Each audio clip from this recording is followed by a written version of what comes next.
I'm Marcus Smith, and this is Constant Wonder. Join us as we quest for the awe and wonder of knowing we are part of something infinitely larger than ourselves. Your host for this episode is Tenere Taylor.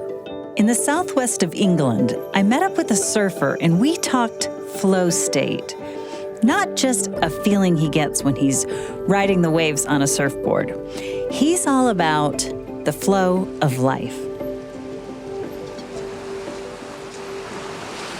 It's complete concentration when you're getting it right and you're in the flow. Things feel easy, unencumbered when your body and mind feel aligned to the task that you've got, whether it's surfing or writing your proposal or doing whatever you need to do. And when everything comes together in the sort of surfing example, you have to be really concentrated on that moment. You really have to be focused. And when it's all right and you pop up and your feet are in the right place and you move the board into the right place on the wave, and that sort of suspension of time happens and you're totally in that moment. Totally in that moment.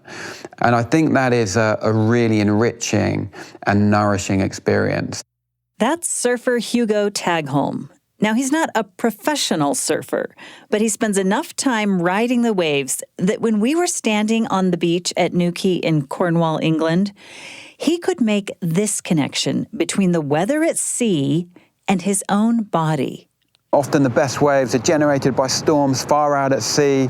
That energy has time to arrange itself into neat sets of waves. The best waves come together and form distinct sets that arrive in a much more sort of consistent way at the beach. Then they can be groomed by sort of offshore winds, and the sea state can be really smooth. And then those moments when your energy is in the right place too, when you're prepared for it, when you've put all of the pieces in place. Now, a little later, we'll find out how Hugo puts all of the pieces in place. But let me just say up front that this is not an episode about surfing. Well, it's not just about surfing. Our stories today are going to be more about that idea Hugo was just describing, the link between human energy and the energy of the earth, especially water. It's a relationship that Hugo would even say is spiritual. Hugo Tagholm is executive director at the conservation group Oceana, UK. A team from Constant Wonder met up with him at his offices in Newquay, overlooking the beach. The tide was out, and since the sky was blue and sunny, the exposed sand gleamed golden. As we looked down on them, surfers waded out into, well, the water really was the color of seafoam green that day. Hugo pointed out some of his favorite places to surf and ocean swim, and he also welcomed us inside. We've got another office in London, but we wanted an office that overlooks the sea, very connected to communities we work in. We're down in the southwest of England, in Cornwall. Newquay is probably one of its most famous towns, actually, particularly for the surfing, for the beaches, for the holiday makers. Also a fishing port with lots of small-scale fishers working out of it just down here. What are they catching? Sea bass, mackerel, crabs, lots of different things. I mean, there's beautiful marine life here. We've had humpback whales swimming in front of the office over the last winter, lots of seals, many seabirds. I got out of the water just down here on Monday morning and there were flocks of oyster catchers everywhere. It keeps me grounded, or should I sort of say, sort of anchored to the ocean, and lets me sort of access this amazing aquatic world. I was surfing on Monday and a small seal came and just bobbed up right next to me in the water, between the sets of waves that came, and turned around and there he or she was, popped up right next to me. No further than this. Make eye contact? Absolutely, and then it freaked out and it swam off, and as soon as I clocked it. It's a special place, special for the waves, special for the community, special for the connection with the ocean. As a surfer and a sea swimmer, you have to be connected and embedded in the community. And that's particularly important at this age, where there can be quite a divide between the environmental lobby and some of the businesses that live, work, and exist around the coastline. In his work at Oceana, Hugo Tagholm coordinates with international groups, lawmakers, and the media to support and promote ocean conservation. But he's not a native of the coast. I didn't grow up in Newquay. I've been coming to Cornwall since I was a small boy, but I'm a Londoner born and bred that now lives in Cornwall. I've lived here for the best part of 20 years. I've raised my son down here with my wife Sarah, our son Darwin, and it's a great place to be. It's a pretty sort of harsh environment in the wintertime, particularly. The weather, the wind, the rain. And often people come down, they have a great summer holiday here, and they feel they want to move, and they come down. And actually it's harder than they think. And it either chews you up and spits you out, or you get really embedded and you learn to really adapt around it. And it's a brilliant place to live. And the waves are better in winter anyway. Growing up as a child in London, even though he was a frequent visitor to the beach, Hugo didn't expect his life as an adult to revolve around the ocean. So I always thought I was going to be a vet or a naturalist or something. Okay. My heroes were naturalists. David Attenborough was on the TV at a time when we'd all sit around as a family and watch Life on Earth, or those early documentaries in the sort of 80s. He was a hero. Other scientists and explorers were heroes.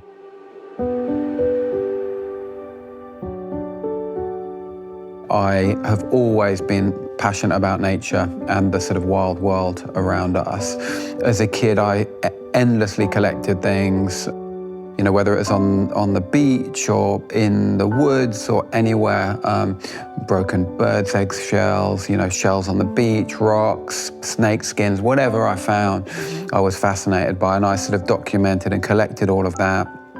I had a whole collection in my room of sort of wild and wonderful things that felt like a mini museum, really, many times. How old are you at this time? Oh, this is when I'm 8, 9, 10. It was spanned into my early teens. And your mom was okay with you having a collection? No, I also had animals, so I had like chameleons and lizards and snakes. My mum was phobic of snakes. Or is. And she let you have one, a live one? Reluctantly. And she actually the biggest one escaped for 3 months, and I had to pretend for that time that it was in the cage or the tank, vivarium. Because she wasn't going poking around, I guess, if she... No, but then also she did come across the snake on the stairs one day. She's so the one who found it. The truth will always out. The truth did come out on that one.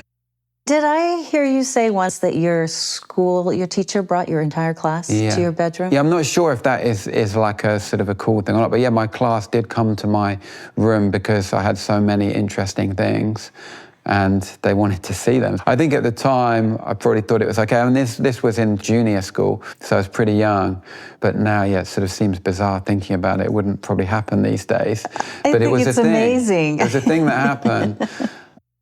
And so I thought I was going to go on a traditional journey. And I think, you know, hindsight gives us an opportunity to retrofit a perfect story about things. And so I'll do that. And maybe it's a human tendency to go, these things fit neatly in a bracket and this is how the things happen.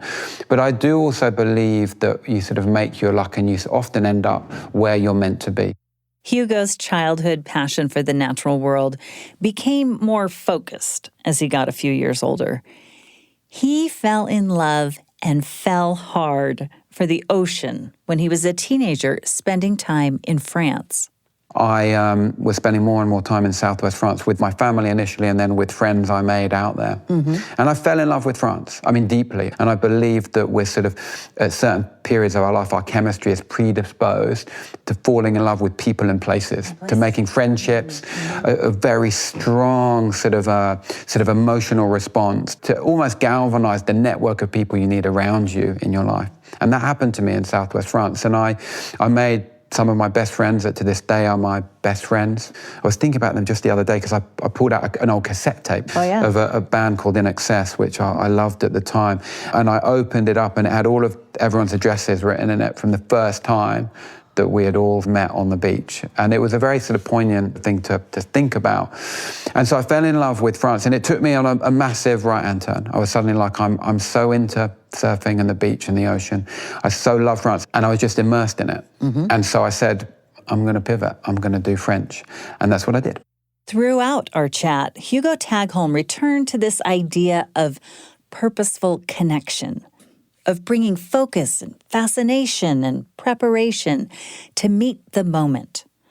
And so it was in that spirit that he studied French and philosophy at the University of Exeter, a school chosen as much for its proximity to good surfing as for its academic offerings. After university and a few years into his career, Hugo, despite not being a professional surfer, was able to make surfing a part of his job. In 2008, he signed on as CEO to revitalize a nonprofit called Surfers Against Sewage, or SAS. Their energy was focused on forcing change in the water and sewage treatment industry.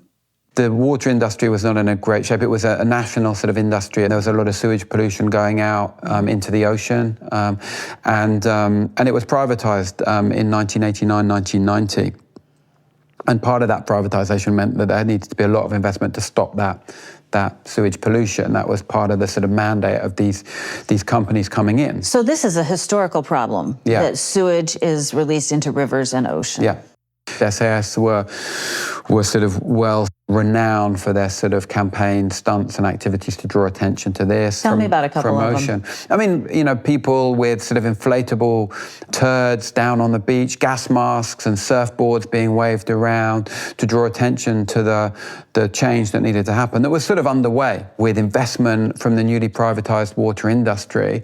But at the same time in the 90s, what was happening is that those water companies, those privatized water companies, were building up and amassing debt, and they did not fix the problem in the long term. They did not future-proof any of the sewage infrastructure that we needed. And I had the opportunity for SAS to reignite the campaigns on water quality, to expose the wrongdoings of the privatized water industry, to expose what we now see today as the sewage scandal in our rivers along our coastline. The whole situation is referred to as a scandal because these companies were paying out huge dividends to their stockholders while taking on massive debt and at the same time lobbying against government fines for pollution. See, while they were paying out profits, they were, and according to critics still are, releasing sewage into rivers and the ocean around the UK. But in the aughts, people thought there had been a quick fix to the problem. The sewage campaign is a great one to talk to you about. Ultimately, in 2008, people didn't think it was a problem anymore because it was hidden out of view. So SAS decided that they needed a really dramatic image to bring the problem back into view and convince people that this problem wasn't solved. So this is an image, a campaign image that we had of a guy with a surfboard basically covered in sewage. And you can only see his eye. This was a shoot we did in 2010 maybe. And when we did it and the image came out, people criticized me. They said, oh, there's not that much sewage in the sea. You know, what are you talking about?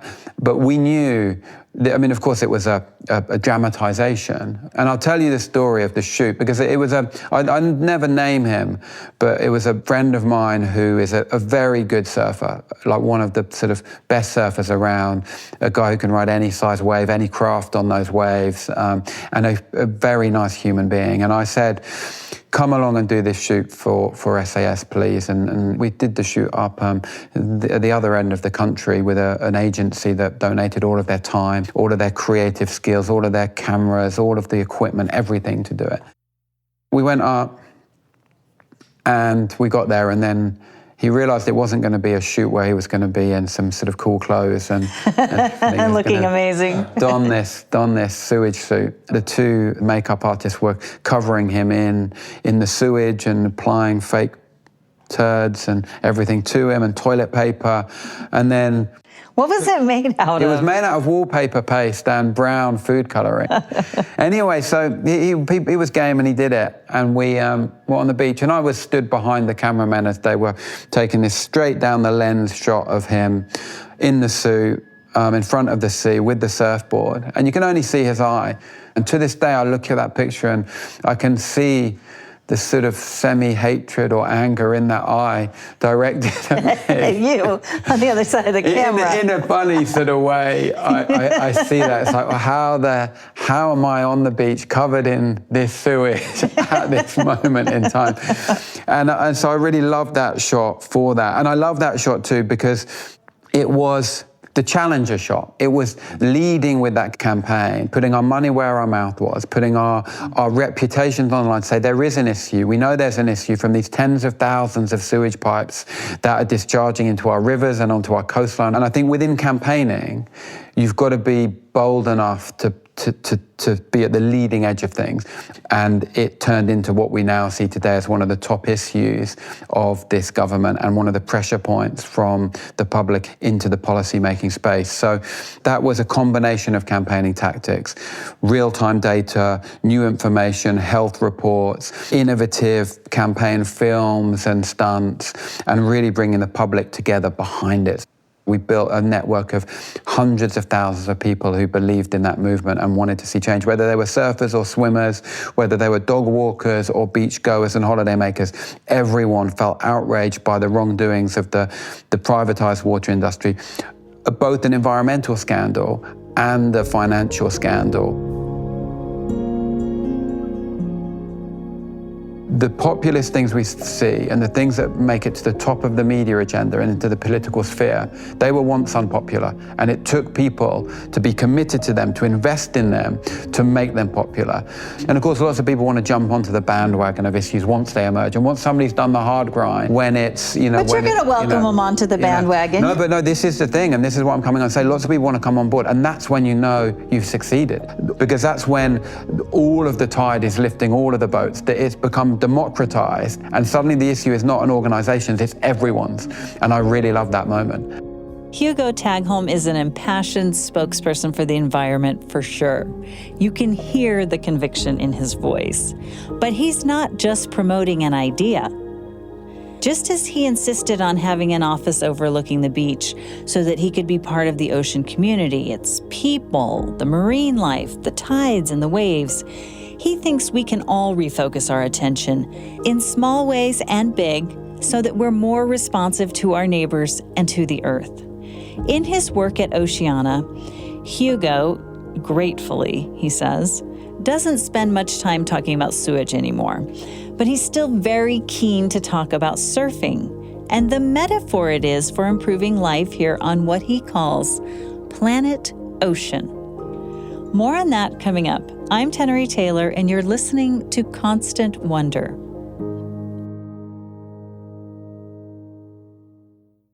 Dramatic tensions in life can be overwhelming. Working through them can be well worth it if we see that our efforts are genuinely helping to secure justice, to lift people up who are downtrodden. BYU Radio has a new original podcast that gets right to the heart of life's classic conflicts and tensions. It's called Conflict Coach with Dr. Emily Taylor. On this podcast, Taylor, who is a certified mediator with a PhD in psychology, helps real people grapple with real conflicts, from disputations at home to tensions in the workplace or community. Conflicts are part of life, but they don't have to ruin it. Each episode reveals strategies for developing better relationships, even when there's disagreement. Learn how to find what's actually at the bottom of a specific kind of interpersonal tension. The podcast's great value comes when you get to witness actual situations with participants being coached through real difficulty by Dr. Taylor. Look for Conflict Coach with Dr. Emily Taylor on BYU Radio or wherever you get your podcasts. Surfers always have company out there in the waves. If you're surrounded by different animals, dolphins, of course, are an amazing animal to surf around. We've got lots of dolphins in Cornwall, and I've had the good fortune to be out when pods of dolphins, swim by pretty close. Basking sharks, one of the only sharks we see with sort of regularity in Cornwall. Of course, toothless. It's a filter feeder, a plankton feeder. But I've literally surfed with a basking shark swimming under me, sort of in the wave, which is, an incredible experience. How far below your board was it? Well, look, it was at one of my favourite spots, a few miles down the coast, called Perranporth. And look, I know lots of people who do proper things with proper sharks, photographers who swim with great whites and tiger sharks. Mm-hmm. And my experiences with any wildlife pales into insignificance to that. But for me, one of the really memorable moments was at this spot that I love the most, Perranporth. Really good day of waves. People started chattering in the lineup. There's a shark, a basking shark. It was not a huge one, but still big, cruising past. About how long? Probably 2.5 meters, something like that, you know, big enough. Yeah. And I turned to get the wave and it swam sort of under me and sort of through the wave. So like an amazing experience. And that stuff sort of happens, I think, regularly to people here. And we get very used to seals popping up everywhere, as I've said, and to just the wild world being around us. It's not as rich and abundant as in some places. You know, I spend time in California where big wildlife is so regularly seen. You know, the migration of grey whales, flocks of pelicans swooping over the lineups in Trestles or Dana Point or any of these places. But for me, this is home. And this is where I get my greatest experience. So I could go anywhere else in the world and have a bigger experience, but this is where I feel most nourished from being in and around the water, because it's where I live and so close to, you know, my home. Let's talk about what's going on in your mind as you're surfing. I have never surfed, so I don't know, but... Never too late. I would think it would require complete concentration. It's a good question. At its best, it's complete concentration when you're getting it right and you're in the flow. And I think the flow state is something that is a state that we all sort of look for in anything we're doing. When things feel easy, when they feel unencumbered, when your body and mind feel aligned to the task that you've got, whether it's surfing or writing your proposal or doing whatever you need to do. And I think when everything comes together, because it's sort of more complex in the sort of surfing sort of example, because you're dealing with a dynamic environment, you're dealing with a moving piece of water, and everything has to align. But you have to be really concentrated on that moment. You really have to be focused. And when it's all right, and you pop up and your feet are in the right place and you move the board into the right place on the wave, and I use each part of the wave in the right way, and then I kick out of the wave, and you know, that sort of suspension of time happens. Your time is almost suspended with it. You're totally in that moment, totally in that moment. And I think that is a really enriching and nourishing experience to get. If you're completely immersed in a moment, it's so rewarding. It's sort of a metaphor for life. Each time you go surfing, you'll have sets of waves, bits of energy that have come from often a storm far, far away. They're the opportunity, as it were, in life. They come at a certain time. You've got to try and be ready and prepared and have your energy and chemistry fixed for that moment. Life comes in waves, and there'll be opportunities you need to seize, and you want to be best prepared for those. Particularly in this age, our attention is demanded by so many different platforms, channels, and needs, that to be able to just suspend almost time for that moment, to feel the connection between your own mind, body, and the moving piece of that storm that raged out in the Atlantic Ocean, then suddenly that is a fantastic and, you know, dare I say, it sort of sounds corny, it's sort of a spiritual sort of experience. We don't think that's corny. Well, look, I mean, just from a spiritual perspective, this is a flow of energy that you're sort of tapping into. A moment like in time where that energy that's come from a storm that's been generated by other energy elsewhere has created this wave. The waves have organized themselves, marching across the ocean. They've arranged themselves. The best swells will be really arranged. They would have come from far away, so the sets will be defined, the energy will be ordered, and you'll know that you will have ordered all of your thoughts and energy to be able to converge with that energy. You will have ordered your schedule and time. You will have spent years understanding where you want to surf, at what tide, why, because the wind's blowing in the right direction. And you'll position yourself at the spot on the beach that you'll have the biggest chance to get that wave, because you have this embedded knowledge. And so it's this convergence and confluence of energies. And I believe in the sort of spiritual sense of the transference of sort of positive energy. And I think this is all about the sort of most positive part of that energy. And I think it's the same with sort of human energies, as you're transferring your own energy to other people, to other things. I mean, not to go too deeply into my thinking about that, but the spirituality and that sort of transference of good energy and positive energy is an important thing in our world. I do want you to go a little deeper into transference of energy in the human world, and maybe in the context of Oceana. Well, look, I'm a campaigner at heart, and campaign is about influencing sort of hearts and minds and creating change. It's about communications, it's about connections with people. And so doing that in the right way is so important. And I spend a lot of time running on the coast path, swimming out in front of the office, and I do sort of wonderful swims where I see lots of other marine life, aggregations of spider crabs beneath me, and sea bass and mullet, and lots of different things. And surfing, and for me, a lot of that athletic endeavor or sport, a lot of that is about actually also engineering your chemistry. And engineering one's chemistry, and in my case, I mean, it's different for everyone, is about being my best self and about feeling good and having a settled mind, a calm mind, having my synapses well connected, able to make good, clear, calm decisions and bring positivity to any situation or meeting that I'm in.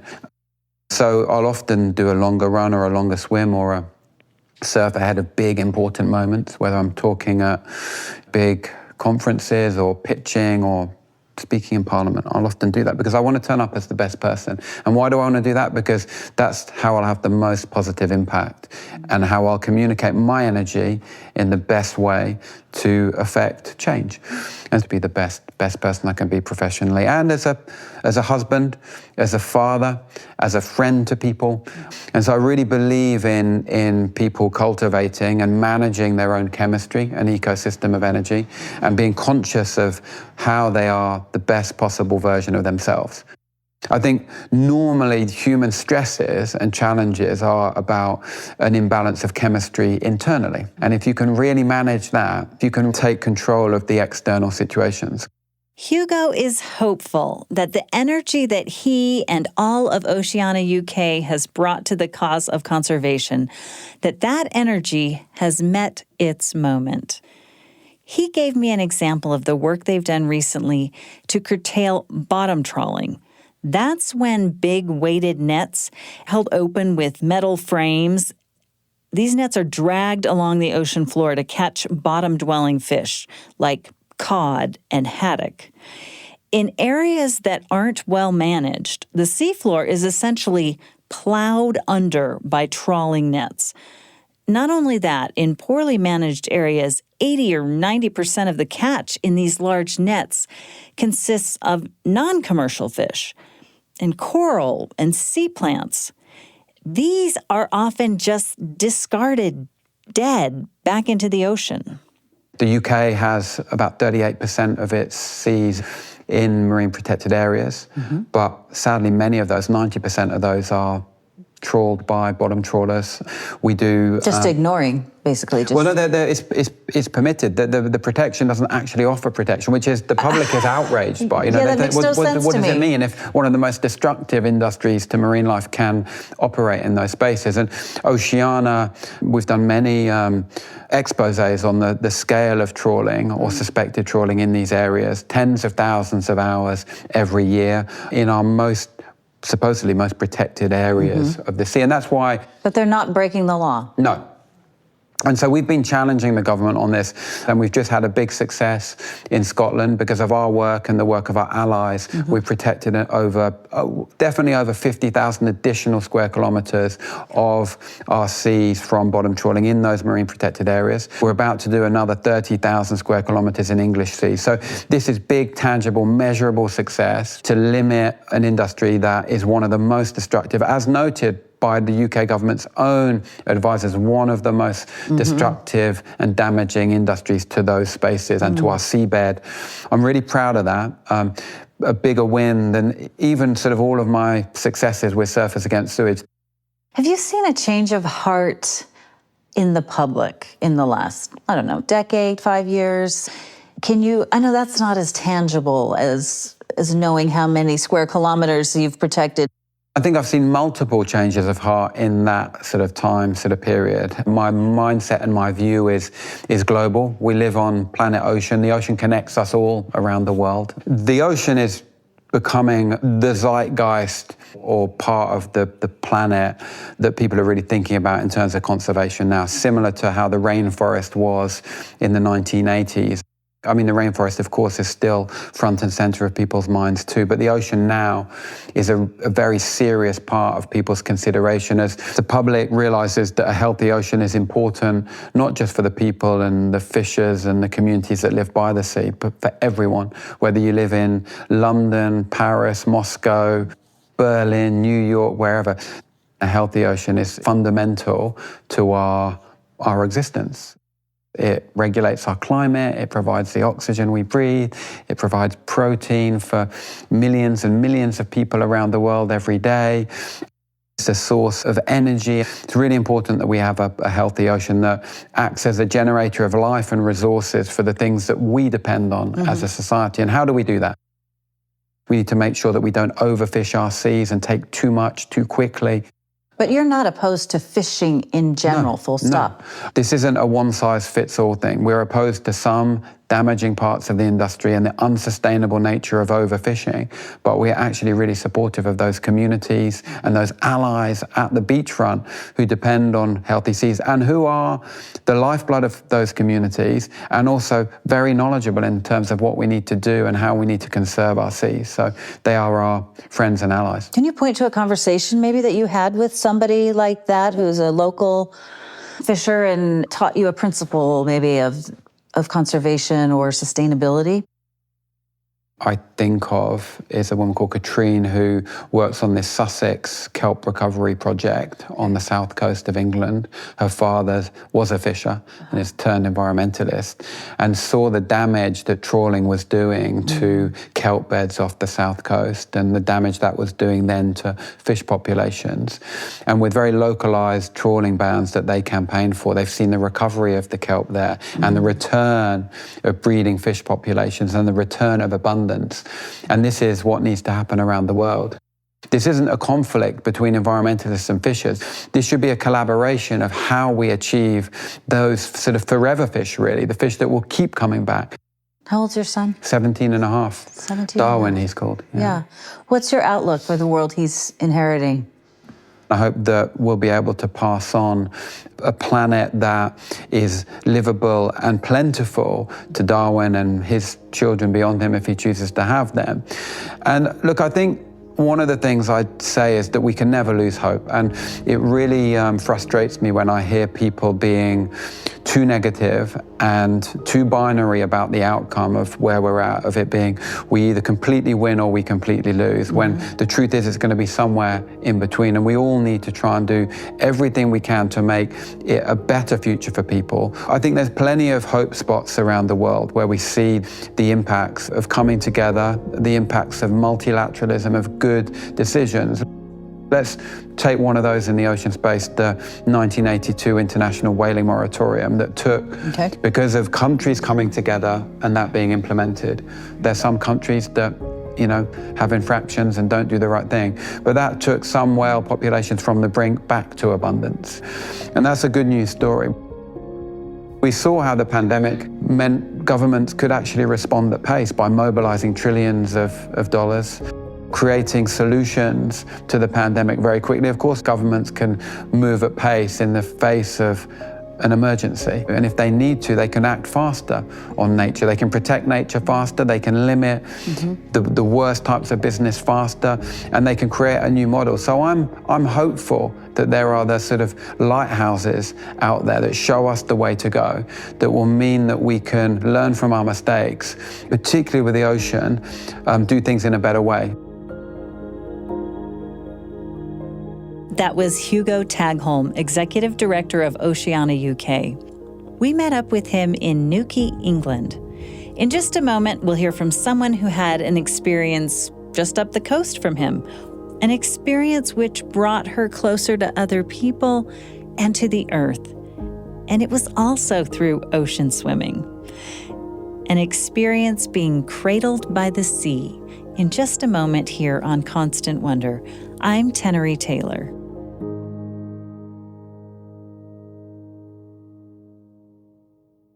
Have you grown weary of news coverage that feeds off anger and division, and yet you still want to engage with important issues? Well, let me introduce you to Top of Mind. It's another podcast from the BYU Radio family. Each week, the Top of Mind team, with award-winning host Julie Rose, undertakes a careful analysis of one tough topic. The goal is learning how to stay open and curious when confronted with perspectives that challenge us. And best of all, every episode will leave you feeling hopeful and better able to become an effective advocate for what matters to you. Top of Mind.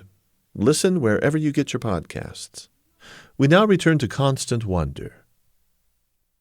Katherine May is an author from the UK, and she's also an outspoken proponent of the quest for awe and wonder. She's known internationally for multiple books, including Enchantment, Awakening Wonder in an Anxious Age.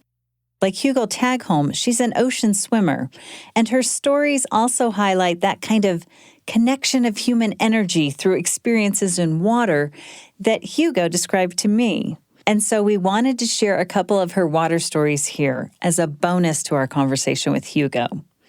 The very personal nature of Katherine's stories is truly a lovely complement to the more regional and global campaigning efforts that Hugo described earlier. Here's Katherine May speaking with host Marcus Smith about an experience from her childhood when her grandfather would toss her into the ocean waves. This would have happened very close to Dungeness, which was at the Great Stone Beach that we used to go to every summer as a family. And I've always been drawn to the water. You could never keep me out of the water. And you know, even as a 2-year-old, I once tried to take a swim in the local duck pond in my full coat because I just couldn't stay out of the water. And so when we used to go to the beach, I'd always be trying to swim. And my granddad used to go in with me and would spend literally hours picking me up, throwing me into the waves, and I'd giggle and get back on my feet and run back up to him, and he'd pick me up again and throw me in. And he used to get tired and bored, but he'd do it anyway. And I've always cherished that memory, but it's also what made me feel so safe and confident in the sea, like specifically being thrown into the waves and invited to get back up again has made me feel like I can cope in those environments. And it's given me something that takes me deep into adulthood that I still use to soothe myself now. But I only learned as an adult when he'd come round for dinner one day and we were talking about that treasured memory. And he said, I've always been terrified of the water. I've always been too afraid to swim, but I never wanted to let on to you that I was afraid because I wanted you to love it. And it moves me so much to talk about that because what a beautiful gift to give to someone. So many parents and grandparents try to give their children something that they themselves didn't have. And it's not always about money, that it can be about a confidence to go out into the world. And that's definitely what he gave me.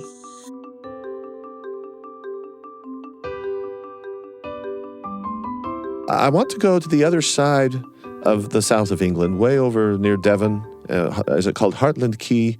And the topography there is a dangerous place. It's a place of ocean, but black rocks, jagged rocks. You've been swimming there.